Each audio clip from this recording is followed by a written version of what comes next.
പരിശുദ്ധാത്മാവേ എന്നിൽ വന്നു നിറയണമേ. പരിശുദ്ധാത്മാവേ കൃപ ചൊരിയണമേ. പരിശുദ്ധാത്മാവേ ശക്തി പകരണമേ. ഇന്ന് രാവിലെ വാട്സപ്പിൽ ഒരു ചേട്ടൻ ഒരു മെസ്സേജ് അയച്ചിട്ട് പറഞ്ഞു, അച്ഛൻ ഒന്ന് വീഡിയോ കോളിൽ വരണം. ഞാൻ പറഞ്ഞു, ചേട്ടാ അങ്ങനെ ഞാൻ വീഡിയോ കോളിൽ വരാറില്ലല്ലോ, ഇപ്പം എന്തേ? അല്ല അച്ഛാ, വളരെ അത്യാവശ്യമാണ്, അച്ഛനൊന്ന് വീഡിയോ കോളിൽ വരണം. എനിക്ക് വലിയ പരിചയമൊന്നും ഇല്ലാത്തൊരു ചേട്ടനാണ്, വാട്സപ്പിൽ ഇദ്ദേഹത്തിൻ്റെ കോണ്ടാക്റ്റ് ഉണ്ട്, അത്രയേ ഉള്ളൂ. ഞാൻ ഈ വീഡിയോ കോളിൽ ഓൺ ചെയ്ത് കഴിഞ്ഞപ്പോൾ കണ്ട കാഴ്ച, ഇവരുടെ വീട്ടിൽ ഇങ്ങനെ ശവപ്പറമ്പ് പോലെ എല്ലാവരെയും കാണിച്ചതൊന്ന്, വീട്ടിലുള്ള എല്ലാവരും കൂടെ ഇങ്ങനെ ഇരുന്ന് പല സ്ഥലങ്ങളിൽ ഇരുന്ന് കരയുകയാണ്. ഈ ശവസംസ്കാര വീട്ടിലൊക്കെ ഇരിക്കുന്നത് പോലത്തെ ഒരു കാഴ്ച. ഈ കുടുംബനാഥൻ ഈ കാഴ്ച കാണിച്ചിട്ട് പറഞ്ഞ, അച്ഛാ ഞങ്ങളുടെ വീട് ഇപ്പോഴത്തെ അവസ്ഥ ഇങ്ങനെയാണ്. ഞാൻ ചോദിച്ചു, എന്നാ പറ്റി ചേട്ടാ, ഇതെന്നാ സംഭവം, ആരെങ്കിലും മരിച്ചോ, എന്തിനാ ഇങ്ങനെ കരഞ്ഞോണ്ടിരിക്കുന്നേ?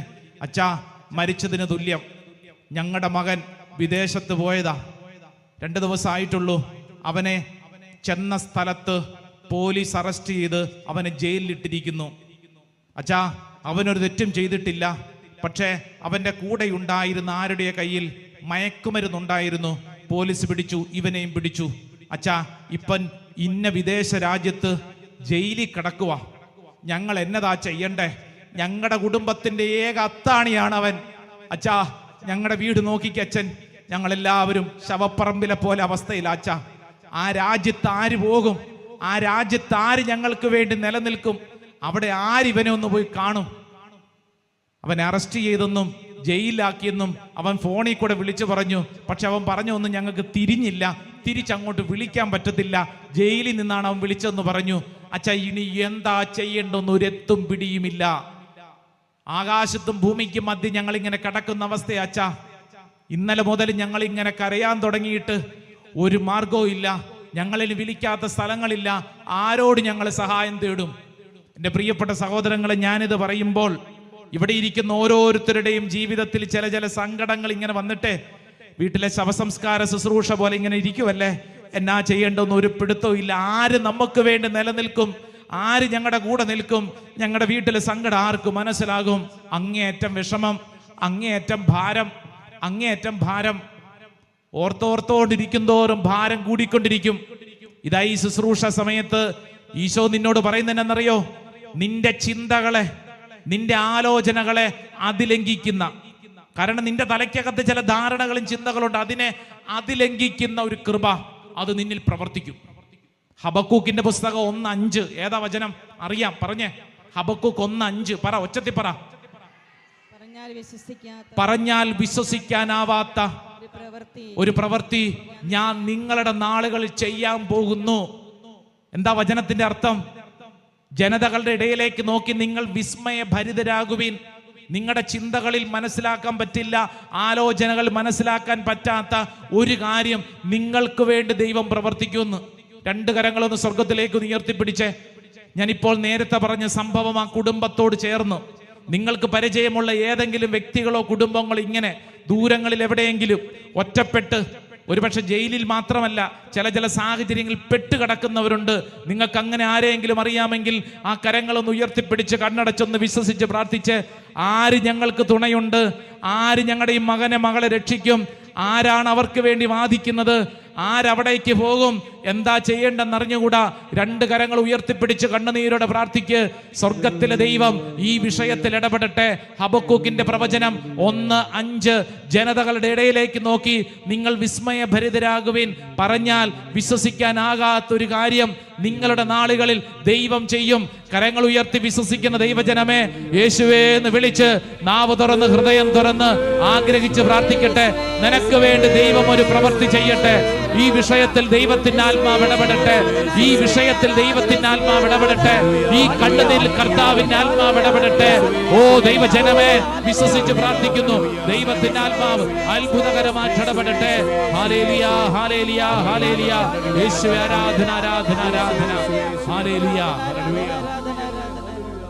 നമ്മൾ എടുക്കേണ്ട 5ാമത്തെ വഴി എഴുതി പഠിച്ചോളൂ. നിന്റെ ജീവിതത്തിന്റെ ക്ലേശം, മുറിവ്, സങ്കടം സൗഖ്യപ്പെടാനുള്ള 5ാമത്തെ വഴി. 1ാമത്തെ വഴി എന്തായിരുന്നു? ഓർമ്മയുണ്ടോ? നിന്റെ സങ്കടത്തിലേക്ക്, മുറിവിലേക്ക് യേശുവിനെ വിളിക്കുക. 2, പരിശുദ്ധാത്മാവിന്റെ ശക്തിയാൽ നിറയപ്പെടാൻ ആഗ്രഹിക്കുക. 3, ക്ഷമിക്കുക. 4, നന്ദിയും സ്തുതിയും അർപ്പിക്കുക. 5ാമത്തെ വഴി യേശുവിന്റെ രക്തത്താൽ കഴുകപ്പെടുക. The blood of Jesus. യേശുവിനോട് പറയണം, യേശുവേ നിന്റെ തിരു രക്തത്താൽ എന്നെ കഴുകണമേ. യേശുവിന്റെ രക്തത്താൽ കഴുകപ്പെടുക. ഹെബ്രായ ലേഖനം 9-ാം അധ്യായം അതിന്റെ 13ഉം 14ഉം തിരുവചനം ഒന്ന് വായിച്ചാലോ? ബുക്ക് ഓഫ് ഹീബ്രൂസ്, ഹെബ്രായ ലേഖനം അതിന്റെ 9-ാം അധ്യായം 13ഉം 14ഉം തിരുവചനം. വചനത്തിൽ ഇങ്ങനെ പറയുന്നു: കോലാടുകളുടെയും കാളക്കിടാങ്ങളുടെയും രക്തം തളിക്കുന്നതും പശുക്കിടാവിന്റെ ഭസ്മം വിതറുന്നതും അശുദ്ധരെ ശാരീരികമായി ശുദ്ധീകരിക്കുന്നു. എന്നാൽ 14ാം വചനം ശ്രദ്ധിച്ചോളൂ. Chapter 3 verse 14. എന്നാൽ നിത്യാത്മാവ് മൂലം കളങ്കമില്ലാതെ ദൈവത്തിന് തന്നെ സമർപ്പിച്ച ക്രിസ്തുവിന്റെ രക്തം ജീവിക്കുന്ന ദൈവത്തെ ശുശ്രൂഷിക്കാൻ നമ്മുടെ അന്ധകരണത്തെ നിർജീവ പ്രവർത്തികളിൽ നിന്ന് എത്രയധികമായി വിശുദ്ധീകരിക്കുകയില്ല. ബ്ലഡ് ഓഫ് ജീസസ്, യേശുവിന്റെ രക്തം. പറഞ്ഞേ, യേശുവിന്റെ രക്തം. പറഞ്ഞേ, യേശുവിന്റെ രക്തം. യേശുവിന്റെ രക്തം എന്നെ സൗഖ്യപ്പെടുത്തും. Hallelujah, hallelujah. ഫസ്റ്റ് പീറ്റർ, പത്രോസ്ലീഹായുടെ 1-ാം ലേഖനം 1-ാം അധ്യായം. പത്രോസ്ലീഹായുടെ 1-ാം ലേഖനം 1-ാം അധ്യായം അതിന്റെ 18ഉം 19ഉം തിരുവചനം ഒന്ന് വായിച്ചേ. First Peter chapter 1 verse 18 and 19. പിതാക്കന്മാരിൽ നിന്ന് നിങ്ങൾക്ക് ലഭിച്ച വ്യർത്ഥമായ ജീവിത രീതിയിൽ നിന്ന് നിങ്ങൾ വീണ്ടെടുക്കപ്പെട്ടത് നശ്വരമായ വെള്ളിയോ സ്വർണമോ കൊണ്ടല്ല എന്ന് നിങ്ങൾ അറിയുന്നുവല്ലോ. അടുത്ത വചനം ശ്രദ്ധിച്ചോ. കറയോ കളങ്കമോ ഇല്ലാത്ത കുഞ്ഞാടിൻ്റെത് പോലുള്ള ക്രിസ്തുവിന്റെ അമൂല്യമായ രക്തം കൊണ്ടത്രേ. ഹല്ലേലൂയാ. എങ്ങനെയാണ് രക്ഷപ്പെട്ടത്? യേശുവിന്റെ രക്തത്താൽ. യേശുവിന്റെ രക്തത്താൽ സൗഖ്യം. എൻ്റെ പ്രിയപ്പെട്ടവരെ, നമ്മളെല്ലാവരും ജീവിക്കുന്ന ഈ കാലഘട്ടത്തിൽ നമുക്ക് ഇഷ്ടം പോലെ സങ്കടങ്ങളും ഭാരങ്ങളും ഉണ്ടാകുന്നുണ്ട്. എന്താ ചെയ്യേണ്ടെന്നറിയോ? ഓരോ സംഭവത്തെയും ഉള്ളിൻ്റെ ഉള്ളിൽ സമർപ്പിക്കണം. യേശുവേ നിന്റെ രക്തത്താൽ എന്നെ കഴുകണമേ. O Jesus, wash me with your precious blood. യേശുവേ നിന്റെ രക്തത്താൽ എന്നെ കഴുകണമേ. ഹല്ലേലൂയാ, ഹല്ലേലൂയാ. യേശുവിന്റെ രക്തത്താൽ കഴുകപ്പെടുക. വലതുകരം ഉയർത്തി പറഞ്ഞേ, യേശുവേ, യേശുവേ, കാൽവരി മലയിൽ എനിക്ക് വേണ്ടി കുരിശിൽ മരിച്ചവനെ നിന്റെ രക്തത്താൽ എന്നെ കഴുകണമേ. ഹല്ലേലൂയാ, ഹല്ലേലൂയാ, ഹല്ലേലൂയാ. കൈതാത്തു. 6ാമത്തെ വഴി, സൗഖ്യം നേടുന്നതിനുള്ള 6ാമത്തെ വഴി വചനത്താൽ നിറയപ്പെടുക. വചനം, word of God, Holy Bible, തിരുവചനം. അതുകൊണ്ടാണ് വചനം വായിക്കണം, വചനം പഠിക്കണം, വചന ഹൃദയത്തിൽ സ്വീകരിക്കണമെന്ന് പറയാൻ കാരണം വചനം സ്വീകരിക്കുന്നതനുസരിച്ച് സൗഖ്യം പ്രാപിക്കും. യോഹന്നാന്റെ സുവിശേഷം 15-ാം അധ്യായം 3-ാം വചനം അറിയാം. ഏതാ വചനം? John chapter 15 verse 3. പറയൂ. ഞാൻ നിങ്ങളോട് പറഞ്ഞ വചനം നിമിത്തം നിങ്ങൾ ശുദ്ധീകരിക്കപ്പെട്ടിരിക്കുന്നു. വചനം വായിക്കുന്നതനുസരിച്ച്, വചനം ധ്യാനിക്കുന്നതനുസരിച്ച് സൗഖ്യം ലഭിക്കും. ഹല്ലേലൂയാ, ഹല്ലേലൂയാ. ഈ ധ്യാന മന്ദിരത്തിൽ ഒരു 4 മാസങ്ങൾക്ക് മുമ്പ് ഒരു വൈകുന്നേര സമയത്ത് ഒരു സ്ത്രീ വളരെ സങ്കടപ്പെട്ട്, എന്ന് പറഞ്ഞു കഴിഞ്ഞാൽ ഇത്രമാത്രം സങ്കടപ്പെട്ട് ഞാൻ ഈ അടുത്ത നാളുകൾ മറ്റൊരു സ്ത്രീയെ കണ്ടിട്ടില്ല. കാരണം ഈ സ്ത്രീ പറഞ്ഞ സംഭവങ്ങളെല്ലാം കേട്ട് കഴിഞ്ഞപ്പോൾ എന്താണ് ഉത്തരം പറയേണ്ടതെന്ന് അറിഞ്ഞുകൂടാ. കാരണം അതുപോലെ കലുഷിതമായ ഒരു പ്രശ്നം. ഈ സ്ത്രീ എന്നോട് പറഞ്ഞു, അച്ഛാ, ഞാൻ ഇന്ന് ഈ വൈകുന്നേരം ഈ സമയത്ത് ഇവിടെ വരാൻ കാരണം എനിക്കിനി എന്തു ചെയ്യണമെന്നറിഞ്ഞുകൂടാ. എൻ്റെ മുമ്പിൽ ആത്മഹത്യ മാത്രമേ വഴിയുള്ളൂ. എന്നാൽ എൻ്റെ ഉള്ളിൽ ആരോ എൻ്റെ ഉള്ളിൽ ഇരുന്ന് പറയുന്നു, ചാലക്കുടി പോട്ട ആശ്രമം വരെ ഒന്ന് പോകൂ. അങ്ങനെയാണ് ഞാൻ അച്ഛാ ഈ ആലയത്തിലെത്തിയത്. എനിക്ക് ആരെയും പരിചയമില്ല. ഞാൻ ഇവിടെ വന്നു, എനിക്കൊരു വൈദികനെ കണ്ട് ഒരു ബ്ലെസ്സിങ് മേടിക്കണമെന്ന് ആഗ്രഹിച്ചു, അത്രമാത്രം. അച്ഛാ, എൻ്റെ പ്രശ്നങ്ങൾ കേട്ടിട്ട് അച്ഛൻ എന്തു പറയുന്നു? ഈ പ്രശ്നം കേട്ടിട്ട് എൻ്റെ ജീവിതത്തിൽ ഞാൻ ഇതുപോലത്തെ ഒരു വളരെ വളരെ സങ്കടകരമായ ഒരു അവസ്ഥയാണ്. ഇത് കേട്ടിട്ട് എന്താണെന്ന് ഒരു പിടുത്തവും കിട്ടണില്ല. എന്താ ഉത്തരം പറയേണ്ടതെന്ന് എനിക്ക് അറിഞ്ഞുകൂടാ. ആ സ്ത്രീ ഇങ്ങനെ പറഞ്ഞുകൊണ്ടിരിക്കുമ്പോൾ കരഞ്ഞ് കരഞ്ഞ് കരഞ്ഞ് കണ്ണുനീര് മാത്രം.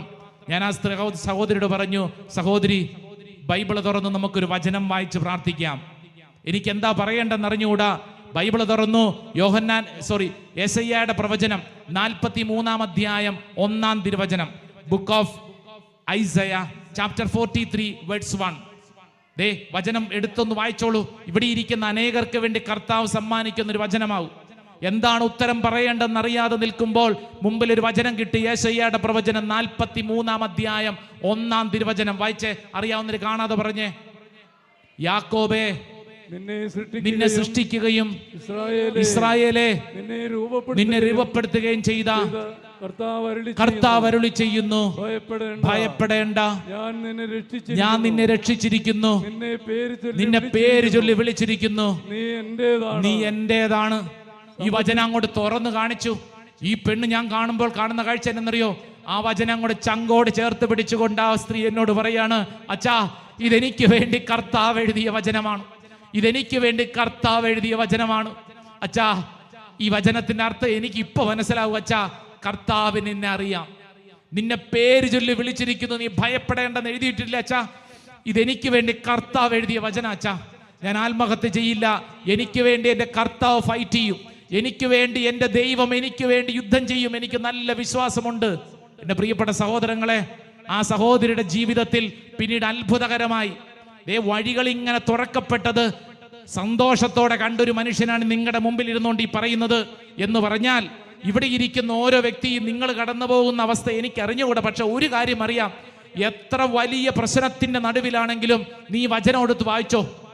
എന്താ വചനം പറയുന്നത്? യാക്കോബേ, നിന്നെ സൃഷ്ടിക്കുകയും, ആ യാക്കോബ് എന്നുള്ള സ്ഥാനത്ത് നിന്റെ പേര് പറഞ്ഞ് വായിക്കും.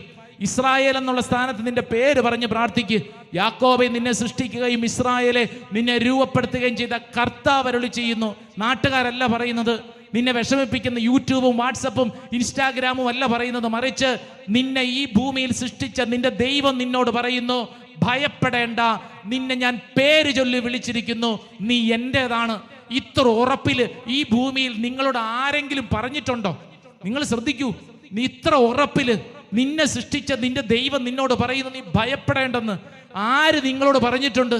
ഒരു പ്രശ്നം പ്രതിസന്ധിയൊക്കെ ഉണ്ടാകുമ്പോൾ ചിലർ വന്ന് തോളത്ത് തട്ടിയിട്ട് പറയും സാരയില്ല വിഷമിക്കേണ്ടെന്നൊക്കെ പറഞ്ഞിട്ട് അവര് പോകും. ആരിരുന്ന് കരയും? നീ ഇരുന്ന് കരയും, ഞാൻ ഇരുന്ന് കരയും. ആരാ കൂടെയുള്ളത്? നിങ്ങളൊന്ന് ചിന്തിച്ചു നോക്കൂ. നിങ്ങളുടെ ജീവിതത്തിൽ നിങ്ങൾ കടന്നുപോയ സങ്കടങ്ങളുടെ നടുവിൽ ആർക്കെങ്കിലും നിങ്ങൾ മനസ്സിലായിട്ടുണ്ടോ? ഇന്നോളം നിങ്ങൾ ആർക്കെങ്കിലും മനസ്സിലായിട്ടുണ്ടോ? ചിലപ്പോഴൊക്കെ നമുക്ക് തോന്നും, ചിലരുടെ ചിരിയും ചിലരുടെ സാന്നിധ്യം കാണുമ്പോൾ ഓ എന്നെ മനസ്സിലാകുന്ന ആള്. വെറുതെ ഒരാവശ്യം വന്നപ്പോൾ ഒരു മനുഷ്യനും കൂടെ ഉണ്ടായില്ലല്ലോ, ഒറ്റയ്ക്കിരുന്ന് കരഞ്ഞില്ലേ? നീ ഇങ്ങനെ മാറിയിരുന്ന് വിഷമിച്ചില്ലേ? എന്നിട്ട് എനിക്കാരും ഇല്ലല്ലോ എന്ന് സങ്കടപ്പെട്ടില്ലേ? വചനം എന്താ പറയുന്നറിയോ? നിന്നെ സൃഷ്ടിച്ച ദൈവം നിന്നോട് പറയുന്നു, നീ വിഷമിക്കണ്ട, ഭാരപ്പെടേണ്ട, ഭയപ്പെടേണ്ട. കാരണം നിന്നെ നിന്റെ ദൈവത്തിന് നന്നായി അറിയാം. വിശ്വസിക്കുന്നവർ രണ്ട് കരങ്ങൾ ഉയർത്തി ഒരു 3 ഹല്ലേലൂയ പറഞ്ഞേ. അല്പം കൂടെ ഒച്ചത്തി പറയൂ. ഹല്ലേലൂയ. എന്റെ പ്രിയപ്പെട്ട സഹോദരങ്ങളെ, യേശുവിന്റെ രക്തം നിന്നെ കഴുകി സൗഖ്യപ്പെടുത്തുന്നത് പോലെ തന്നെ യേശുവിന്റെ വചനം നിന്നെ വിശുദ്ധീകരിക്കും. ഈ 2 വഴികളും അത്ഭുതത്തിന്റെ വഴികളാ. അതുകൊണ്ടല്ലേ വെളിപാട് പുസ്തകം നമ്മളെ പഠിപ്പിച്ചിരിക്കുന്ന സുന്ദരമായ വചനം ഉണ്ടല്ലോ.